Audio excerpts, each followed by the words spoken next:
Hello students, कैसे हैं आप लोग। पिछले वीडियो में हमने चैप्टर 5 शुरू किया था और ये चैप्टर है through the eyes of travellers. और उस वीडियो में हमने मेनली पढ़ा अल-बिरूनी, इब्न बतूता और फ्रैंकोइस बर्नियर के बारे में। उनके मतलब वो किस तरीके से उन्होंने यात्रा की, उनकी किताब कौन सी थी और किस तरीके से उन्होंने पूरा जो उनकी किताब का जो भी रिसर्च वर्क है वो किस तरीके से उन्होंने किया। तो इन सब चीज़ों के बारे में पढ़ा और के बारे में हमने पढ़ा। और आज के इस वीडियो में हम उन्होंने क्या क्या लिखा और किस तरीके से उनकी जो पूरी की पूरी जानकारी जो हमें उनकी किताबों के ज़रिए मिलती है उससे मेडिवल इंडिया के जो हिस्ट्री राइटिंग में किस तरीके से मदद मिलती है। और उसका एक कंपैरिजन भी हम पढ़ेंगे, ना सिर्फ उन्होंने जो लिखा और जो इंडियन राइटर्स ने लिखा उसके बीच का कंपैरिजन, बल्कि उन तीनों के बीच में क्या डिफरेंसेस था।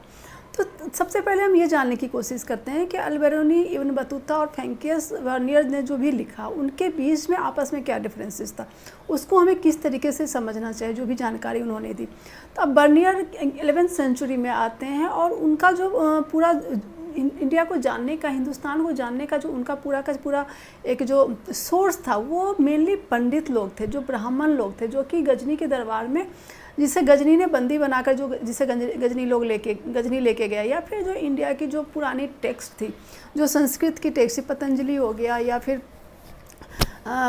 मनुस्मृति हो गया या फिर वेद हो गए पुराने, ये सारे जो अरेबिक में जिसका ट्रांसलेशन ऑलरेडी हो चुका था, तो उसको अल-बिरूनी ने पढ़ा था, उसके ज़रिए वो इंडिया को जानता था। और फिर जब वो इंडिया में आया गजनी के महमूद गजनी के साथ, तो यहाँ के जो विद्वान लोग थे, जो ब्राह्मण विद्वान लोग थे, उसके साथ उसका इंटरेक्शन हुआ और उसके ऊपर उसकी पूरी की पूरी जो उसकी जो अंडरस्टैंडिंग थी इंडिया के बारे में वो उसके ऊपर बेस्ड थी।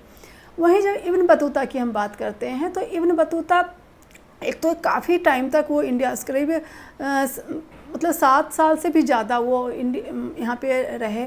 यहाँ पे वो मोहम्मद बिन तुगलक के दरबार में वो काजी थे। उसके बाद उन्होंने इंडिया की बहुत ही एक लंबी यात्रा भी उन्होंने की। जैसा कि हम देखते हैं कि कैसे जब वो सिंध पहुँचते हैं, सिंध से वो दिल्ली आते हैं, फिर वो कैलीकट जाते हैं, फिर बंगाल जाते हैं, आसाम जाते हैं, तो एक तरीके से वो पूरे हिंदुस्तान को वो घूमते हैं। और जब वो घूमते हैं तो वो सिर्फ राजा या फिर उसकी जो मशीनरीज थी उसी से उनका इंटरेक्शन नहीं होता, बल्कि आम जनता से भी उनका इंटरेक्शन होता है। वो लोकल बाज़ार को भी देखते हैं, वहाँ की क्या गतिविधियाँ हैं उसको भी जानने की कोशिश करते हैं, यहाँ के जो रोज़मर्रा के जीवन के जो खान पान थे उसको भी ये जानने की कोशिश करते हैं।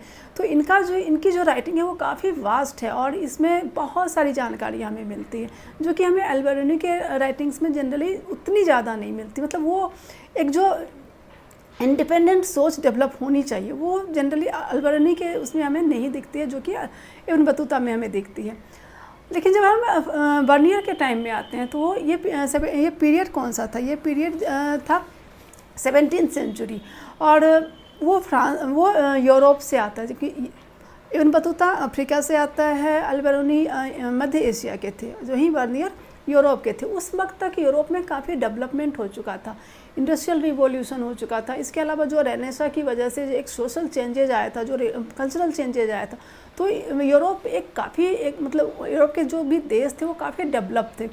तो जब बर्नियर इंडिया आते हैं तो उनका जो देखने का तरीका होता है वो इंडिया को इंडिपेंडेंट एक ज्योग्राफिकल एंटिटी के रूप में नहीं देखते, बल्कि वो यूरोप के साथ इंडिया को कंपेयर करते हैं कि यूरोप में ये चीज़ें थी, इंडिया में ये चीज़ें नहीं हैं। और वही बर्नियर का जो इंटरेक्शन था वो आम जनता के साथ उतना ज़्यादा नहीं था, वो मेनली मुग़ल कोर्ट में थे, दारा सिकोह के पहले फिजिशियन थे, फिर वो औरंगज़ेब के साथ जुड़ते हैं और मुग़ल आर्मी कहीं भी जाते हैं तो मुग़ल आर्मी के साथ जाते हैं, बादशाह के साथ जाते हैं। तो आम जनता के बीच उनकी जो एक इंडिपेंडेंट समझ एक डेवलप होनी चाहिए थी वो बर्नियर के उसमें नहीं दिखती है। दूसरा, जो कंपेयर करने की जो उनकी एक टेंडेंसी थी, तो इसकी वजह से कहीं ना कहीं अपने आप को सुपीरियर साबित करना और यहाँ के लोगों को, यहाँ की जो व्यवस्था थी उसको इन्फीरियर साबित करना, ये उनका एक बायसनेस उनकी राइटिंग में हमें दिखता है। इसके अलावा भी बहुत सारी चीज़ें हैं जो हम जब बर्नियर को पढ़ेंगे तब हम जानेंगे। तो ये एक कॉमन जो डिफरेंसेस है तीनों ट्रेवलर्स की राइटिंग में, तीनों ट्रेवलर्स की समझ में, वो हमने आपको बताया। तो अभी हम सबसे पहले शुरू करते हैं अल-बिरूनी के बारे में। अब अल-बरूनी के बारे में हमने पिछले लेक्चर में उनके बारे में काफ़ी कुछ जो एक पर्सनल जो जानकारियाँ थी, उनके व्यक्तिगत उनके बारे में जो जानकारी थी, उनका नॉलेज, उनका एजुकेशन, जन्म मतलब उनका जो बर्थ प्लेस, ये सारी चीज़ें मैंने पिछले वीडियो में तीनों के ही बारे में बता दिया है।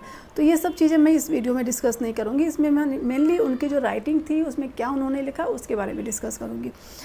तो जब अल-बरूनी की बातें करते हैं तो वो लिखते हैं कि जब वो इंडिया को जानने की कोशिश जब कर रहे थे, जब वो इंडिया को के बारे में वो जानकारियाँ इकट्ठा कर रहे थे, तो उनको बहुत सारे बैरियर्स का सामना करना पड़ा। लेकिन वो 3 बैरियर्स की चर्चा हम आपकी किताब में है, और ये हो सकता है कि आपके एक शॉर्ट आंसर क्वेश्चन में भी इस चीज़ को पूछा जा सके कि व्हाट आर द 3 बैरियर्स। तो फिर उसमें 3 बैरियर्स जो था, एक तो हो गया कि लैंग्वेज, क्योंकि अल-बरूनी किस लैंग्वेज को जान रहे थे, पर्शियन वो जान रहे थे, या फिर वो अरबिक, मेनली अरबिक के वो मतलब अरबिक के विद्वान थे। तो और यहाँ पे जो यहाँ की जो मेन भाषा, जो इंटेलेक्चुअल लोगों की भाषा थी, वो थी संस्कृत। तो एक लैंग्वेज बहुत बड़ा बैरियर था। दूसरा बैरियर जो था वो रिलीजन, वो इस्लाम, एक बिल्कुल एक डिफरेंट तरह का रिलीजन है। इंडिया में मेनली जो जिनके साथ उनका संपर्क हो रहा है, जो पंडित, जो कि उनके नॉलेज के सोर्स थे, जो ब्राह्मण, वो हिंदू धर्म को मानने वाले थे। तो एक रिलीजन भी जो बिल्कुल इस्लाम से बिल्कुल ही अलग तरह का रिलीजन था, जो बहुत ही सदियों साल पुराना था। तो एक रिलीजन भी उनको मतलब जानने के क्रम में एक रिलीजन भी उनका बहुत बड़ा बैरियर था। तीसरा, यहाँ के लोगों के बारे में बोलते हैं कि यहाँ के लोग बड़े ही अभिमानी टाइप के होते हैं, उनको अपने नॉलेज, अपने इन सब चीज़ों पर बड़ा घमंड था। तो ये 3 बैरियर उन्होंने अपने जो किताब लिखी है उसमें लिखा है। इसके बाद आगे वो लिखते हैं कि अब मैंने पीछे भी आपको बताया कि अल-बरूनी का जो नॉलेज का सोर्स क्या था, मेनली ब्राह्मण या फिर जो ब्राह्मणिकल टेक्स्ट थे वो थे। तो जैसे कि वेद हो गया, पुराण हो गया, भगवद गीता हो गया, या फिर पतंजलि की जो बुक्स थी वो हो गई, या मनुस्मृति, ये इन सारे ग्रंथों के जरिए अल-बरूनी यहाँ के सोसाइटी को, यहाँ की जो भी सोसाइटी हो गया, यहाँ का कल्चर हो गया, रिलीजन हो गया, इसको जानने का प्रयास करते हैं। तो इस क्रम यहाँ पे जो इसे बहुत सारी, पीछे मैंने बताया कि अल-बरूनी ने करीब 80 चैप्टर्स उनकी किताब अल-हिंद में 80 चैप्टर्स हैं, और अलग अलग विषयों पर उन्होंने बहुत सारी चीज़ें लिखी हैं। लेकिन यहाँ पे जो आपकी किताब में जिस चीज़ का जिक्र किया गया है वो कास्ट सिस्टम का जिक्र किया गया है कि अल-बरूनी ने कास्ट सिस्टम को, वो किस तरीके से, यहाँ के कास्ट सिस्टम के बारे में क्या लिखा। तो वो लिखते हैं कि जैसा कि जब हम एंशिएंट जो पार्ट 1 का जब हम किताब पढ़ रहे थे, तो उसमें भी हम पार्ट 1 का जब हम चैप्टर पढ़ रहे थे तो उसमें भी हमने डिस्कस किया कि जो कास्ट सिस्टम का इमरजेंस कैसे होता है, कि क्या थ्योरी दी जाती है कि ब्रह्मा के सिर से ब्राह्मण, भुजाओं से क्षत्रिय, और जंघा से जो है वो वैश्य, और पैरों से शूद्र का हुआ। तो अल-बरूनी भी इसी तरीके की बोलते हैं कि जो कास्ट सोसाइटी जो था वो डिवाइड था, 4 वर्गों में सोसाइटी को डिवाइड किया गया था। तो वो बोलता है कि ऐसा नहीं है कि सिर्फ इंडिया में ही ये चीज़ें थी, बल्कि एंशिएंट पर्शिया में भी ये चीज़ें थी।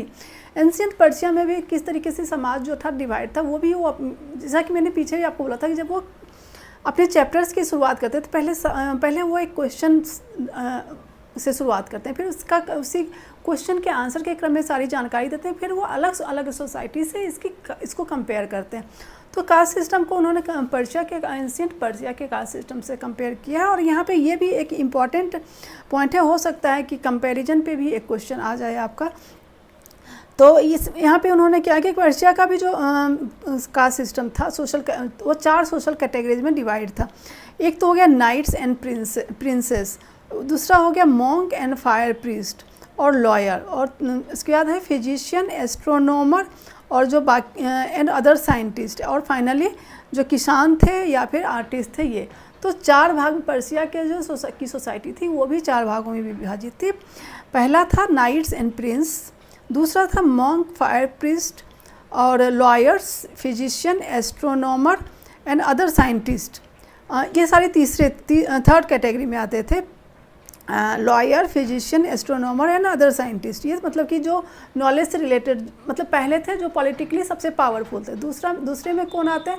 दूसरे में आते हैं जो रिलीजियस गुरु टाइप के हो गए, जैसे कि मॉन्क और फायर प्रीस्ट हो गया। तीसरे में हो गया जो कि इंटेलेक्चुअल क्लास था, मतलब कि लॉयर हो गया, फिजिशियन हो गया, उसके बाद एस्ट्रोनॉमर हो गया, या फिर अन्य साइंटिस्ट हो गया। चौथे में कौन थे? जो पैसा कमा रहे थे, यानी कि किसान और आर्टिस्ट लोग चौथे नंबर पे आते थे। तो ये पर्शिया का भी जो समाज था वो 4 भागों में डिवाइड था, इंडिया का भी समाज 4 भागों में डिवाइड था। लेकिन इंडिया की सोसाइटी के एक चीज़ जो बिल्कुल अलग क्या थी, जिसे वर्नियर मानते हैं कि ऐसा नहीं है कि प्योरिटी की बात, वो जब कास्ट सिस्टम को जब वो डिवीज़न इंडिया में होता है तो वो प्योरिटी की बात ही होती है कि ब्राह्मण सबसे प्योरेस्ट ग्रुप है।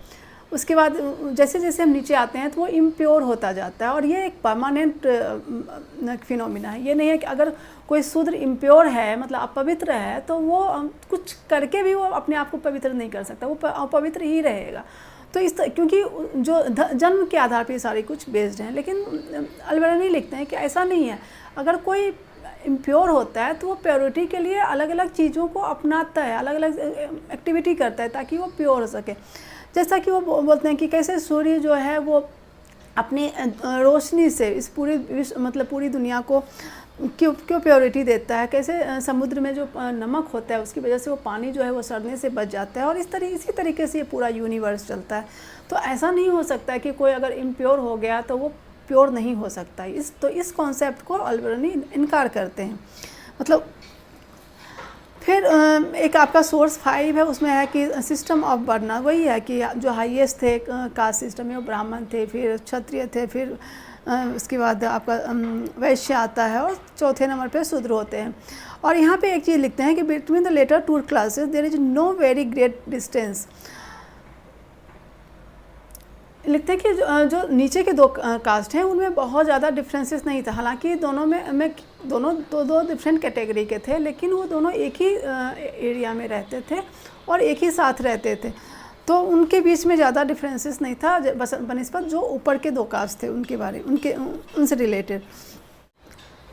अब यहाँ पे एक चीज़ और आगे लिखा गया है कि जो कि बार बार मैं आपको बोल रही हूँ, जो इस कई जगह पे इस चीज़ को इसका वर्णन किया गया है कि अलबेरनी का जो भी सोर्स ऑफ नॉलेज था वो ब्राह्मणिकल टेस्ट या फिर ब्राह्मण जो स्कॉलर्स थे वो थे। तो उन्होंने कुछ उन्होंने थ्योरेटिकली जो भी चीज़ें दी वो थ्योरेटिक, लेकिन रियल में जो इंडिया में था ऐसी बातें नहीं थी कि बिल्कुल जो एक रिजिड कास्ट सिस्टम था और इसी में चीज़ें हो रही थी, ऐसा नहीं था। बल्कि अंत्यज की जो एक ग्रुप होता था, अंत्यज जो कि नीचे की कास्ट के होते थे, वो एक इकोनॉमी, क्योंकि वो मेन सोर्स ऑफ लेबर के मेन सोर्स थे, तो लोग उनको अपने पास रखते थे क्योंकि वो एक चीप लेबर का एक बहुत बड़ा सोर्स था। तो उनका एक तरीके से सोसाइटी में उठना बैठना था। तो ऐसा नहीं कह सकते कि जो एक थ्योरेटिकल एक एस्पेक्ट्स है कि इस तरीके का डिवीज़न था और वो उसमें काफ़ी गैप था।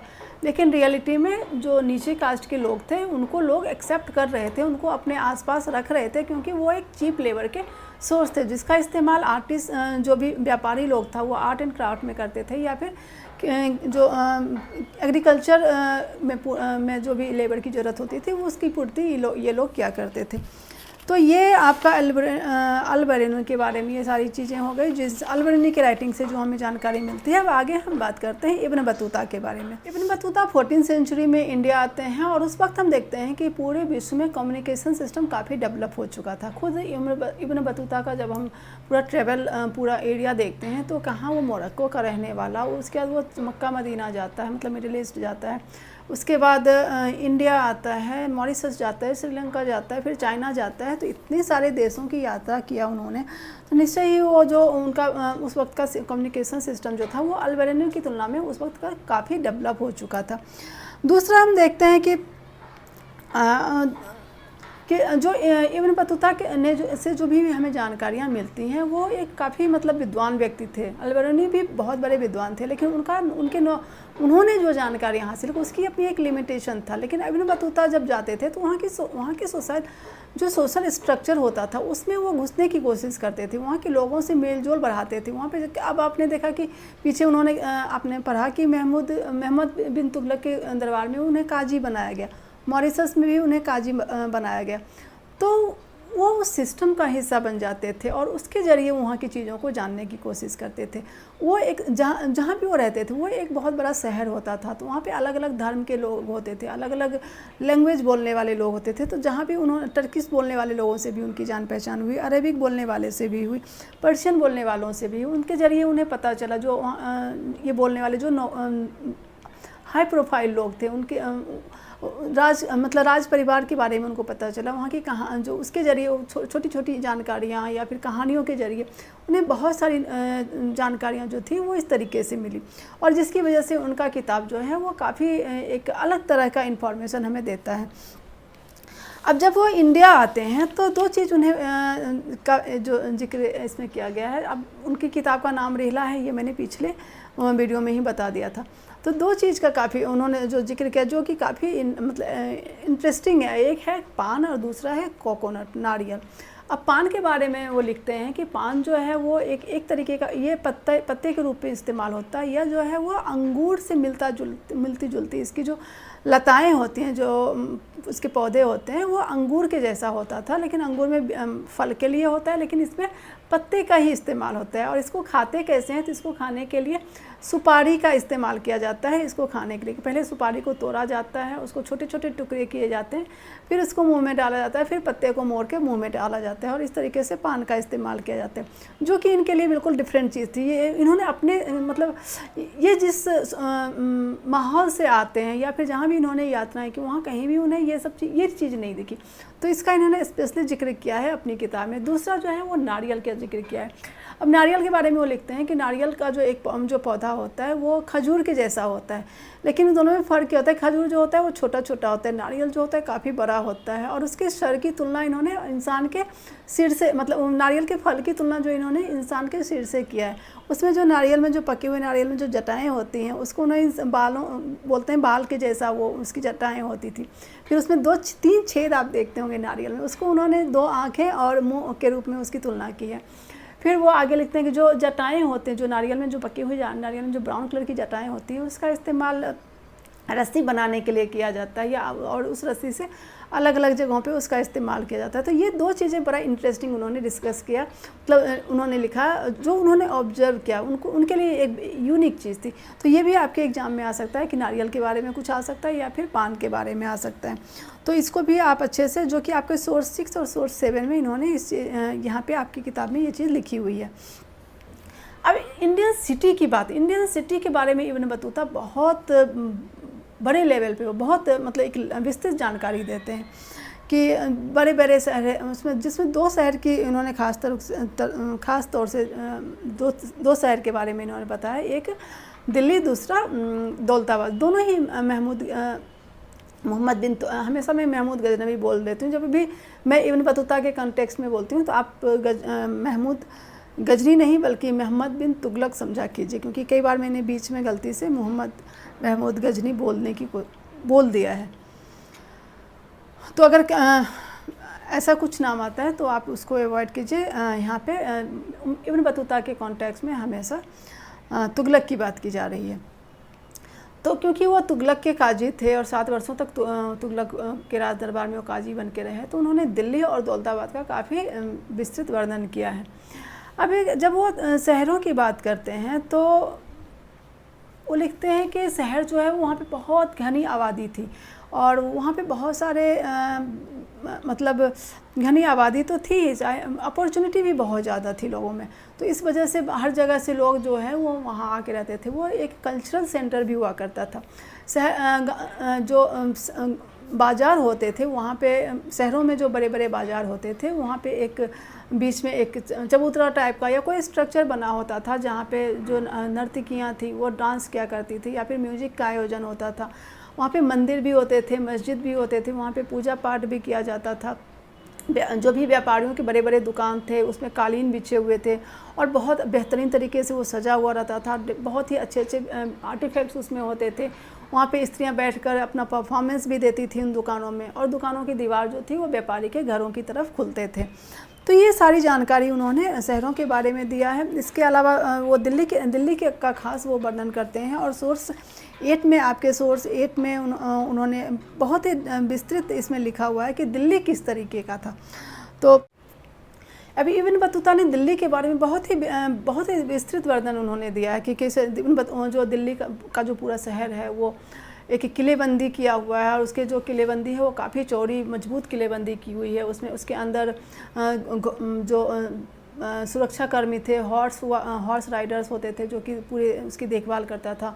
इसके अलावा उसमें उसके किले के अंदर जो भी सुरक्षा से जुड़ी हुई जो भी ज़रूरी चीज़ें होती हैं, जैसे बारूद, गोला बारूद हो गया, जो हथियार, वो सारी चीज़ें होती थी। खाने पीने की पूरी व्यवस्था उसमें होती थी, ताकि मतलब अगर कोई अटैक भी हो जाए तो लगभग महीना 2 महीने का राशन आप ये चीज़ आप हर एक किले के संदर्भ में देखेंगे। आप जब राजस्थान में, क्योंकि राजस्थान में काफ़ी अटैक हुआ है, और जब अटैक होता था तो पूरा मतलब किले के ना तो किले से बाहर कोई आ सकता था ना अंदर जा सकता था, तो किले के अंदर हमेशा मतलब 2-3 महीने का पूरा राशन रहता था, ताकि अगर कोई अटैक होता है तो कम से कम वो 2-3 महीने सर्वाइव कर सकें।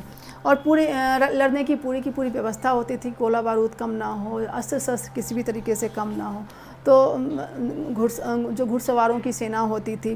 फिर किले में पूरा दरवाज़ा 7 दरवाज़ों का जिक्र किया कि दिल्ली के जो किला था वो 7 दरवाजे थे उसमें, और जो पूरी तरीके से प्रोटेक्टेड होता था। इसके अलावा जो किलेबंदी की हुई जो दीवार भी बनी हुई थी, उसमें खिड़कियां बनी हुई थी जिससे रोशनी आती थी, और जो बाहर शहर की तरफ खुलता था। इसके अलावा इन्होंने ग्रेव्स के बारे में लगा कि कब्रें थी जो बहुत ही खूबसूरत तरीके से उसके ऊपर डोम बना होता था या फिर छतरी बनी होती थी। तो इस तरीके से इन्होंने उसके फूलों की भी जिक्र करते हैं कि फूलें लगी, मतलब पूरा फ्लावर लगे हुए थे, जिससे बहुत अच्छी खुशबू आती थी। तो दिल्ली का इन्होंने बड़ा खूबसूरत जिक्र किया है, और पूरा बहुत ही डिटेल में इन्होंने लिखा है। तो सोर्स 8 को भी आप पढ़िए, इससे भी ये भी एक काफ़ी इम्पॉर्टेंट, इब्न बतूता के संदर्भ में सोर्स 8 काफ़ी इम्पॉर्टेंट है। तो पहला इब्न बतूता के बारे में जो हम पढ़ते हैं, तो पहला तो हो गया आपका कि कैसे उस वक्त का जो उनका जानकारी का उनका जो पूरा इंफॉर्मेशन का सोर्स किस तरीके का था। फिर वो पान के बारे में जब वहाँ आते थे, यहाँ के आम जीवन से जुड़ी हुई चीज़ों को बड़ी नज़दीकी से देखते हैं, जो डिफरेंट तरीके की चीज़ें जिसे उन्होंने अभी तक नहीं देखा था। पान का जिक्र वो करते हैं, फिर कोकोनट का जिक्र करते हैं, फिर यहाँ के बाज़ारों का जिक्र करते हैं कि बाज़ार यहाँ के किस तरीके का होता था। फिर वो दिल्ली का एक पूरा एक चित्रण करते हैं। फिर आगे जब वो जाते हैं बाज़ार का जब वो जिक्र करते हैं, तो आगे भी उन्होंने काफ़ी, जैसा कि मैंने बताया कि मॉस्क भी था, उसमें मंदिर होते थे, वहाँ पे परफॉर्मेंस होती थी, डांसर्स होते थे, म्यूजिशियन होते थे, सिंगर होते थे, वो लोग काफ़ी परफॉर्म करते थे। तो इसके अलावा वो एक और चीज़ जो इकोनॉमिक का जब वो जिक्र करते हैं कि जो बाज़ार मतलब जो शहर जो था, वो जो गांव से जो भी सरप्लस अनाज उपजता था वो वहाँ पे आता था, और उनके एक तरीके का एक रिसोर्स, बहुत बड़ा रिसोर्स गांव की सरप्लस जो अनाज होती थी वो हुआ करता था। क्योंकि इंडिया की आगे हालांकि बर्नियर ने काफ़ी कुछ इंडिया के बारे में नेगेटिव भी लिखा है कि यहाँ मरुस्थल है, वो मैं आगे हम पढ़ेंगे। तो ये सबसे पहले हम इनके बारे में पढ़ते हैं कि जब इंडिया की एग्रीकल्चर की बात करते हैं तो बोलते हैं कि यहाँ का जो एग्रीकल्चर है वो काफ़ी, मतलब यहाँ की ज़मीनें काफ़ी उपजाऊ हैं, और जिसकी वजह से किसान जो है वो 2-2 फसल एक साल में 2-2 फसल उपजाता है। आज भी हम देखते हैं 2 या 3-3 फसल उपजा लेता है यहाँ का। और इंडिया की पूरी जो समृद्धि पूरे टाइम पीरियड में थी, वो यहाँ की जो एग्रीकल्चर थी, एक यहाँ का जो उपजाऊ ज़मीन था शुरू से ही, वो एक बहुत बड़ा रिसोर्स रहा है।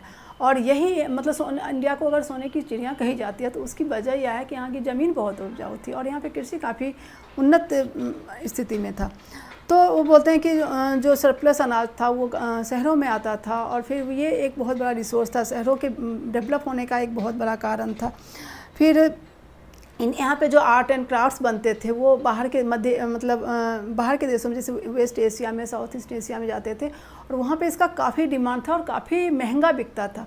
मलमल का जिक्र करते हुए लिखते हैं कि मलमल एक बहुत ही फाइन एक कॉटन कपड़ा होता था जिसका काफ़ी महंगा होता था, और जो आम जनता उसको अफोर्ड नहीं कर सकती थी, तो इसका बाहर में काफ़ी डिमांड था। और जो बाहर की जो नोबल क्लास थी, जो रूलिंग क्लास था, उनके बीच ये काफ़ी उनका फेवरेट माना जाता था।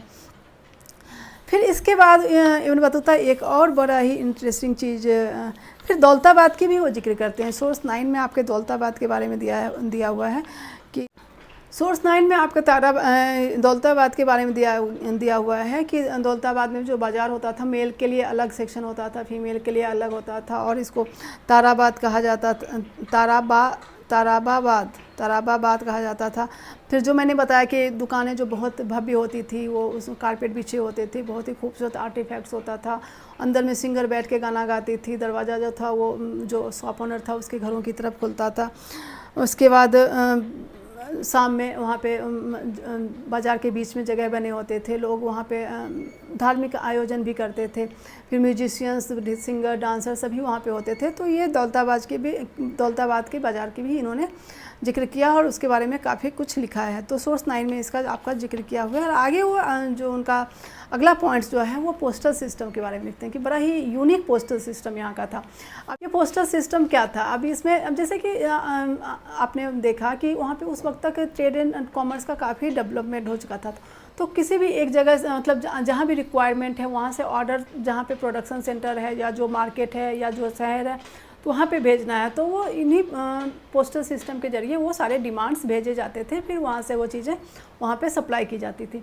तो दो तरह के जो पोस्टल सिस्टम थे, एक हॉर्स का होगा जिसको उल्लूक कहा जाता था, और दूसरा पैदल दौड़ के चलने वाला, मतलब दौड़ के जो था वो पैदल वाला पोस्टल सिस्टम था, उसको दावा कहा जाता था। तो हॉर्स वाला क्या था, अब इसमें क्या था, ये जो इसको उल्लूक कहा जाता था, और ये हर 3 माइल पे इसका एक सेंटर होता था। मतलब कोई भी एक आदमी जो भी चिट्ठी है वो लेके जाता था, और 3 माइल क्रॉस करने के बाद वहाँ पे कोई दूसरा घुड़सवार होता था, फिर वो उससे लेता था, फिर वो आगे बढ़ता था। तो इसी तरीके से पूरा का पूरा सिस्टम चल रहा था। लेकिन जो पैदल वाला था वो बड़ा इंटरेस्टिंग था कि अब पैदल वाला जो दावा सिस्टम था उसमें क्या था कि जैसे कि एक व्यक्ति एक हाथ में चिट्ठी रखता था, दूसरे हाथ में एक छड़ी रखता था, और उसमें एक घंटी बंधी होती थी, और वो चिट्ठी और वो छड़ी लेते हुए दौड़ता था। और 3 माइल पे तीन वो होते थे, मतलब सेंटर होते थे। मतलब कि 1/3, जब 1 माइल का 1/3 दूरी वो पूरी करता था, तो वहाँ पे दूसरा कोई व्यक्ति मतलब एक जगह बनी होती थी जहाँ पे वो खड़ा होकर इंतज़ार कर रहा होता है, और जैसे ही उसको घंटी की आवाज़ सुनाई देती थी तो वो खड़ा होकर बिल्कुल तैयार होता था। जस्ट लाइक रिले रेस जैसे होता है ना, कि एक आदमी वो स्टिक लेके दौड़ता है, और जैसे ही वो दूसरे के पास पहुँचता है दूसरा रेडी रहता है, फिर उसके हाथ से वो स्टिक लेके वो आगे बढ़ता है। तो उसी तरीके का पूरा ये सिस्टम था।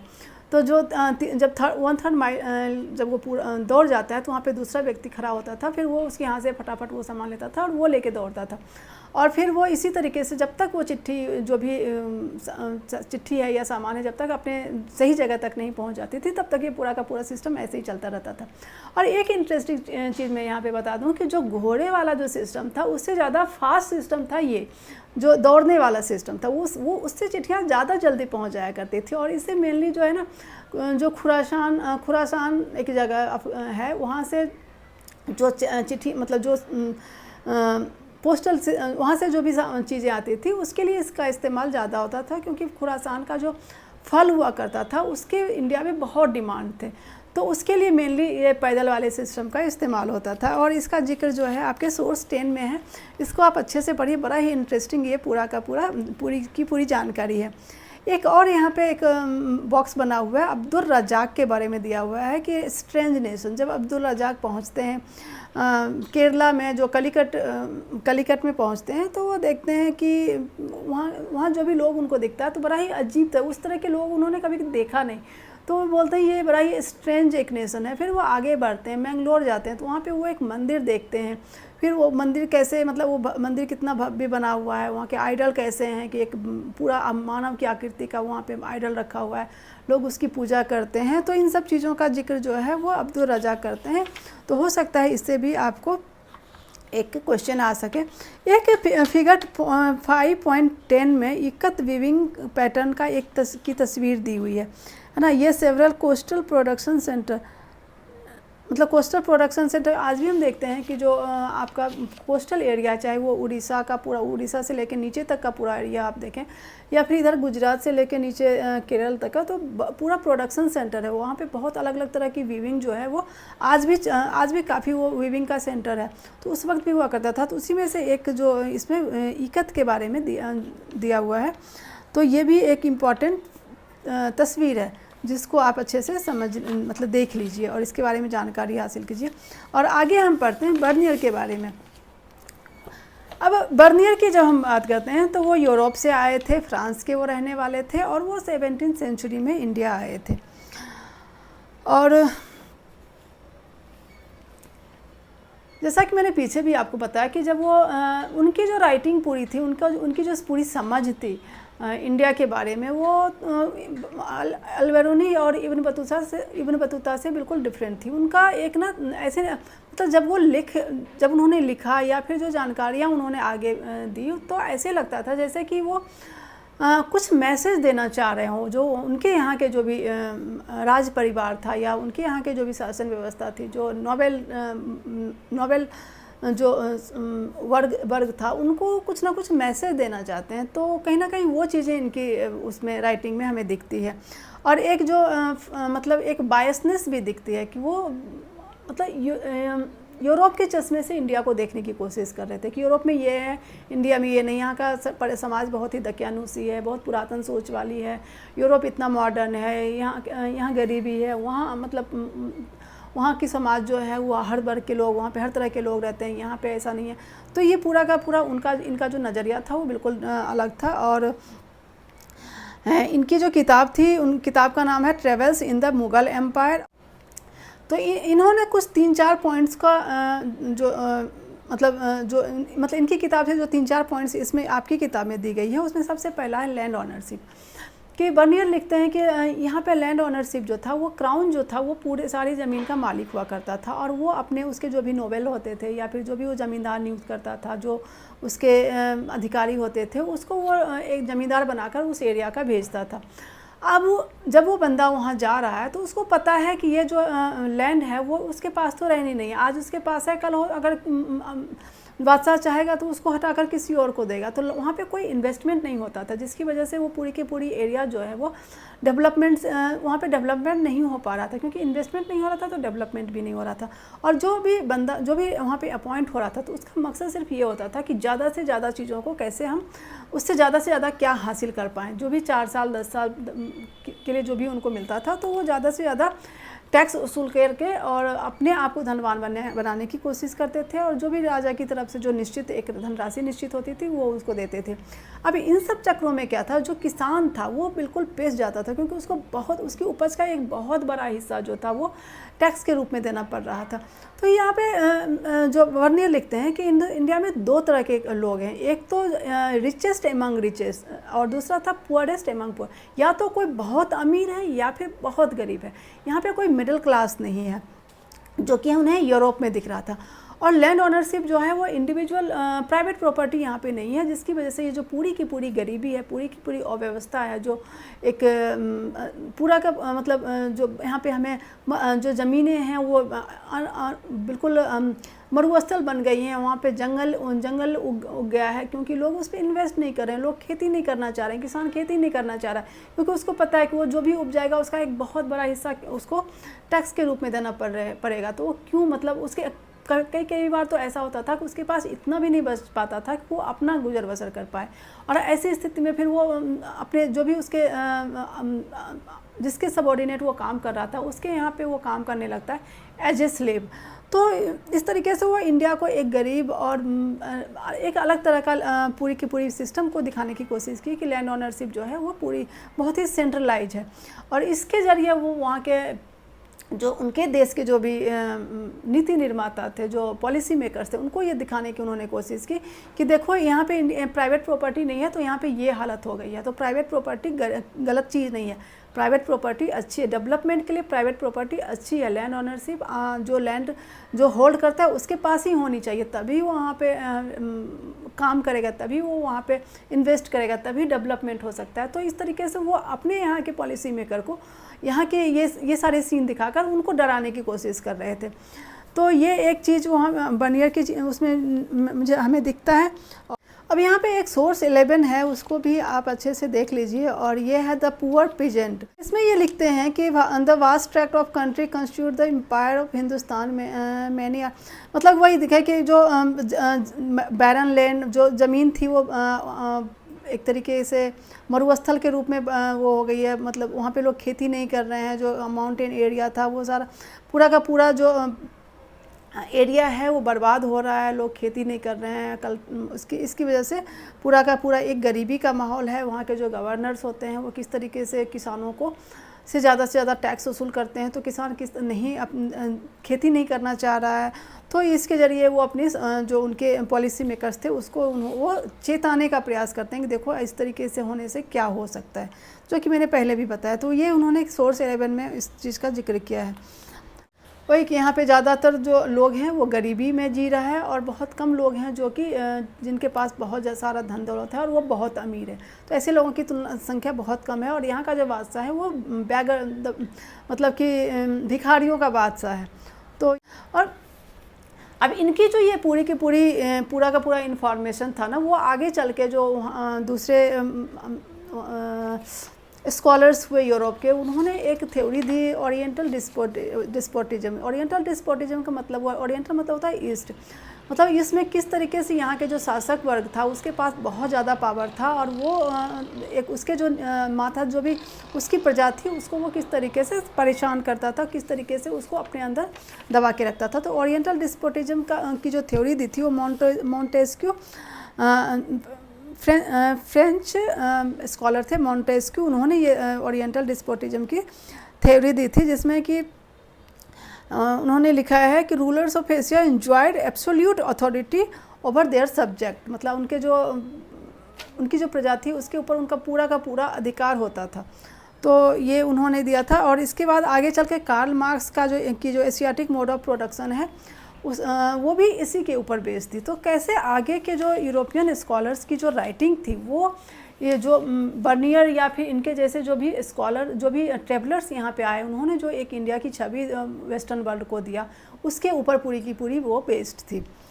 तो ये सारी बातें इसमें हो गई। फिर आगे एक और चीज़ वो सोर्स 14 में 12 में वार्निंग ऑफ यूरोप, जो कि मैंने आपको पहले ही बता दिया कि किस तरीके से वो यहाँ की तस्वीर दिखाकर वहाँ के लोगों को वार्निंग देते हैं। देखो प्राइवेट प्रॉपर्टी गलत नहीं है, प्राइवेट प्रॉपर्टी होता है तो किस तरीके से समाज का डेवलपमेंट होता है। अगर लैंड पूरे का पूरा क्राउन का होगा तो फिर वहाँ पे डेवलपमेंट नहीं हो सकता। तो ये उन्होंने वहाँ के जो पॉलिसी मेकर्स थे उसको उन्होंने इसके ज़रिए चेताने की कोशिश की। फिर ओरिएंटल डिस्पोटिज्म आपको मैंने बता दिया, कार्ल मार्क्स बता दिया, मोंटेस्क्यू के बारे में आपको बता दिया। अब ये सब चीज़ें जो है ना फिलोसफर मोंटेस्क्यू, ये फ्रेंड आ सकता है आपके नंबर 1 मतलब MCQ क्वेश्चंस में, ये ओरिएंटल डिस्पोटिज्म का थ्योरी कौन दिया ये भी आ सकता है, कार्ल मार्क्स के बारे में आ सकता है। फिर ओरिएंटल डिस्पोटिज्म क्या था ये भी आ सकता है, मतलब आंसर हो सकता है ओरिएंटल डिस्पोटिज्म हो, या फिर जो रीजनिंग और असर्शन एंड रीजनिंग होता है उसमें ये आ सकता है। तो ये एक इम्पॉर्टेंट पॉइंट है बर्नियर के कॉन्टेक्स्ट में, ये एक इम्पॉर्टेंट पॉइंट है। फिर आगे जो है इनका है the more complex social reality. अब यहाँ पे ये कहना चाहिए जो भी आर्टिस्ट थे जो अपना सामान वो बना रहे थे तो उससे जो सरप्लस इनकम हो रहा था वो आर्टिस्ट को नहीं मिलता था बल्कि वो राजा को चला जाता था। जैसे मान लीजिए कि मैं ये पेन बनाती हूँ, अब ये पेन मैंने बनाया है 1 रुपये में, ये बिक रहा है 5 रुपये का, जो 4 रुपये का गैप है वो मुझे मिलना चाहिए ना, तो वो मुझे नहीं मिल रहा है, वो किसी और को मिल रहा है, मतलब वो राजा को मिल रहा है या फिर जो भी इसका अथॉरिटी है उसको मिल रहा है। तो जिसकी वजह से मेरे अंदर इसको बनाने की जो मेरी इच्छा शक्ति है ना वो ख़त्म हो जाती है। मैं क्यों बनाऊँ, मैं जब बना रहा हूँ इसका फ़ायदा मुझे मिल नहीं रहा है। तो इस तरीके से बोलता है कि प्रोडक्शन का भी कम हो रहा था और आर्ट एंड क्राफ्ट में भी जो चीज़ थी वो कम होती जा रही थी। तो एक ये किसानों के बारे में तो उन्होंने बोला कि जो भी उपज हो रहा था उसका एक बहुत बड़ा हिस्सा टैक्स के रूप में चला जाता था, जिसकी वजह से किसान गरीब हो रहे थे, उनके पास गुजर बसर करने का भी अनाज नहीं बचता था, जिसकी वजह से वो स्लेव में कन्वर्ट होते जा रहे थे। आर्टिस्ट के साथ भी यही स्थिति था। अब एक सोर्स 14 है जिसमें इंपीरियल कारखाना का उन्होंने पूरा का पूरा जिक्र किया है। उसमें दिया है कि कैसे एक बहुत बड़ा एक इंपीरियल कारखाना जो होता था वो एक बहुत बड़ा हॉल होता था, उसमें अलग अलग जगहों पे अलग अलग चीज़ों का निर्माण होता था। कहीं पे सिल्क का वर्क हो रहा है, कहीं जूते बन रहे हैं, तो कहीं पे पेंटिंग हो रही है, कहीं पे ब्रोकेट का काम हो रहा है। तो ये पूरा का पूरा वो किस तरीके से सारा काम होता था, किसके अंदर में पूरा काम होता था, कैसे वो पूरा मैनेज होता था, ये उन्होंने सोर्स 14 में दिया है। फिर वो आगे शहरों के बारे में, जैसे इब्न बतूता जब शहरों की बात करते हैं तो वो बोलते हैं कि शहर काफ़ी खूबसूरत थे, बहुत डेवलप था, वहाँ पे बहुत भीड़ भाड़ रहती थी, कल्चर का सेंटर था, रिलीजन का सेंटर था, दुकानों सजे धजे होते थे, वहाँ पे परफॉर्मेंस होता था। तो बहुत अच्छी अच्छी बातें उन्होंने लिखी। लेकिन जब बर्नियर शहर की बात करते हैं तो उन्होंने लिखते हैं कैंप, उसको कैंप टाउन की बात कहते हैं, कि जो शहर थी वो पूरी तरीके से राजा जो भी बादशाह था उसके ऊपर डिपेंड, जैसे कि बादशाह जब किसी जगह पे जाता था तो वो पूरा का पूरा एरिया डेवलप होता था, क्योंकि जहाँ बादशाह होता था वही कैपिटल है, वहीं पे सारी की सारी जो उनकी पूरी एडमिनिस्ट्रेटिव फोर्स थी वो वहाँ पे होती थी, तो उनसे जुड़े उनकी सारी ज़रूरतों को पूरा किया जा रहा था, तो पूरा का पूरा शहर जो है वो डेवलप हो जाता था।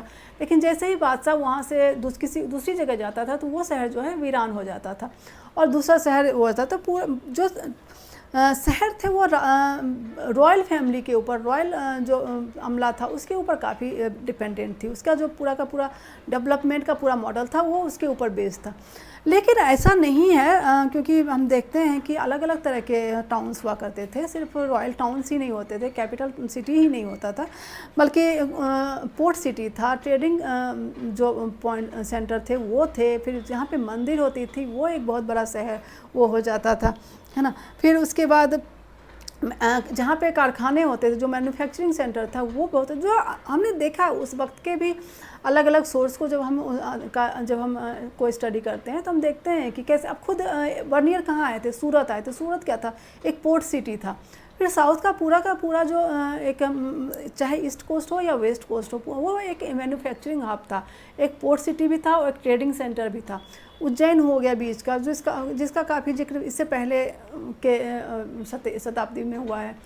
तो ऐसा नहीं है कि सिर्फ राजा बादशाह के ऊपर ही, मुग़ल जो भी किंग थे उनके ऊपर ही पूरा का पूरा सिटी जो था वो डिपेंडेंट था, बल्कि अलग अलग तरह के सिटीज़ थे और वहाँ जो भी व्यापार करते थे उनके माल बाहर जाते थे, उसके बदले में सोना चांदी आता था। जैसे आर्टिस्टिक जो भी गुड्स बनते थे वो बाहर जाते थे, उसके बदले में सोना चांदी हमारे देश में आता था। तो एक बहुत ही धनवान व्यापारी वर्ग था, और जिसकी वजह से और उनके अपने एक ग्रुप हुआ करते थे, उनका अपना एक पूरा का पूरा ऑर्गेनाइजेशन होता था। तो ऐसा नहीं है जो ये एक अति कहना होगा कि सब कुछ राजा के ऊपर डिपेंडेंट है, सब कुछ राजा के पास है और बाकी जो सोसाइटी थी वो कुछ था ही नहीं। बल्कि मिडिल क्लास भी हम देखते हैं कि मिडिल क्लास भी उस वक्त था। एक तो जैसे कि जो एक जगह की भी हम एक एरिया की बात करते हैं कि अगर वो ज़मींदार है तो एक ज़मींदार है और दूसरा एक लेबर है जो स्लेव है, जो काम कर रहा है। उसके बीच में छोटे बड़े बहुत तरह के किसान होते थे। तो अलग अलग तरह के सोशल जो क्लास था वो था यहाँ पे। ऐसा नहीं था कि यहाँ पे मिडिल क्लास नहीं था, जैसा कि बर्नियर कहा कि यहाँ पे मिडिल क्लास था ही नहीं, या तो बहुत अमीर लोग थे या फिर बहुत गरीब लोग थे। लेकिन ऐसा नहीं था, छोटे किसान थे, मीडियम लेवल के किसान थे, तो हर तरह के लोग यहाँ पे थे। तो ये एक एग्जेगरेशन हुआ कि जो भी उन्होंने वर्णन किया वो कहीं ना कहीं एक बायस होके किया, उनका देखने का नज़रिया बिल्कुल डिफरेंट था, या फिर उन्होंने यहाँ इस तरह की पिक्चर बनाकर अपने देश के जो पॉलिसी मेकर थे उनको डराने धमकाने की उन्होंने कोशिश की। तो ये सारा बर्नियर के बारे में हो गया। अब अर्बन ग्रुप में जैसे शहरों की जब वो बोलते हैं कि कैंप सिटी था जो पूरी की पूरी जो रॉयल फैमिली थी उसके ऊपर डिपेंडेंट था। ऐसा नहीं, अलग अलग इंडिपेंडेंट शहर थे जहाँ पे अलग अलग तरह के लोग रहते थे। अब कहाँ कौन कौन रहते थे, अब देखो यहाँ पे फिजिशियन की बात की गई कि other urban groups included professional classes such as physician, फिर टीचर्स हो गया जिसको पंडित या मुल्ला कहा जाता था, वकील जिसको लॉयर जिसको वकील कहा जाता था, पेंटर, आर्किटेक्ट्स थे, म्यूजिशियन थे, कैलीग्राफर थे। इस तरह के बहुत सारे प्रोफेशनल ग्रुप थे जो कि शहरों में रहा करते थे। तो ये सारी चीज़ें, और जो वहाँ की एक चीज़ और बर्नियर ने बोला कि यहाँ के जो शहर हैं वो जैसा कि वो पूरी तरीके से रॉयल सिटी मतलब सिटी उसको बोला है। तो जब वो शहर जो है वहाँ पे बहुत भीड़ भाड़ होती है, वो पॉल्यूशन बहुत ज़्यादा है, वो मतलब रहने लायक जगह नहीं है। तो इस तरह की भी चीज़ें उन्होंने लिखी है उस वक्त पे। तो ये सारी बर्नियर की चीज़ें हो गई। अब अगला जो टॉपिक है women slave Sati and labour. अब इस में मेनली इब्न बतूता और बर्नियर ने जो जानकारी दी उसके ज़रिए इस टॉपिक को समझने की कोशिश की गई है कि अब स्लेव सिस्टम उस वक्त इंडिया में था, मतलब कि इंडिया क्या पूरे एशिया में हम देखते हैं स्लेव सिस्टम था। खुद जब ये इब्न बतूता जब आता है सिंध से, वो स्लेब खरीदता है, वो घोड़े खरीदता है, वो हाथी कैमल खरीदता है जो बादशाह था तुगलक उनको देने के लिए। तो फिर इसके बाद वो लिखता है, कैसे वो आगे लिखता है कि तुगलक ने एक नसीरुद्दीन नाम के एक प्रीचर थे,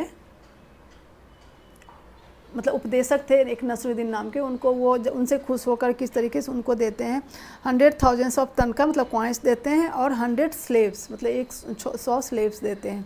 अब स्लेव्स का इस्तेमाल किन किन चीज़ों में होता है, जो महिला उनकी कीमत जो होती है उनके अंदर जो भी स्किल है उसके आधार पे उनकी कीमत तय होती है।